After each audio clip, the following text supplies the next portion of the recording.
అందరికీ జై శ్రీకృష్ణ. ఏ పనైనా ఏ కార్యక్రమానికైనా మనము నామ నక్షత్రాన్ని అనుసరించాలా లేక జన్మ నక్షత్రాన్ని జన్మరాశిని అనుసరించాలా అని మనం సందేహపడుతూ ఉంటాం. అయితే దీని విషయంలో మన శాస్త్రం ఏమి చెబుతున్నాయి? జన్మ సమయంలో చంద్రుడు ఏ నక్షత్రంలో ఉన్నాడో దానిపై ఆధారపడి ఏర్పడేదే జన్మరాశి, జన్మ నక్షత్రం. మీ పేరు మొదటి అక్షరం ఆధారంగా తీసుకునేదే నామరాశి, నామ నక్షత్రం అంటారు.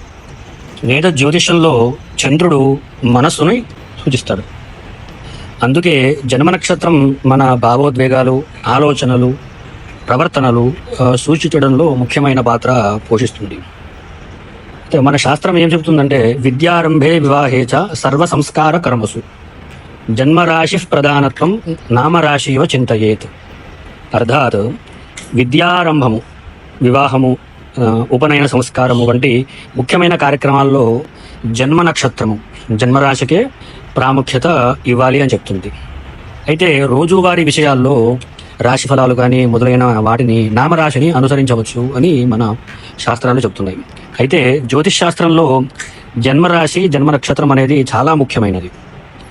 ఒక బిడ్డ పుట్టినప్పుడు ఆ సమయంలో చంద్రుడు ఏ నక్షత్రంలో ఉంటాడో ఆ నక్షత్రానికి చెందిన రాశిని జన్మరాశి అని అంటారు. సాధారణంగా చెప్పాలంటే చంద్రుడు ఉన్న రాశి చక్రంలో నక్షత్ర పాదాలను బట్టి జన్మరాశి పేరుని నిర్ణయించబడుతుంది. అయితే దేశే గ్రామే గృహే యుద్ధే సేవాయాం వ్యవహారికే నామరాశే ప్రధానత్వం జన్మరాశిం చింతయేత్. అర్థాత్ దేశాలకు, ఊరికి వెళ్ళడాలు, తర్వాత గృహప్రవేశాలు, యుద్ధము, సేవలు, ఉద్యోగము, కోర్టు వ్యవహారాలలో, వ్యాపారము మొదలైన వాటితో నామనక్షత్రము చూడాలని చెప్పి మన జ్యోతిష్ శాస్త్రం చెప్తుంది.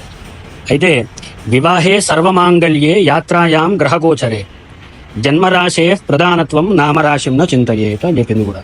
అంటే అర్థాత్ వివాహము, సమస్త శుభకార్యాలకు, తీర్థయాత్రలకు, గ్రహ గోచార ఫలాలకు పరిశీలన కోసము జన్మరాశి, జన్మజాతకం ప్రకారము ఏ నక్షత్రం జన్మరాశి ఉందో అదే ప్రధానము అని చెప్తుంది మన జ్యోతిష్ శాస్త్రం.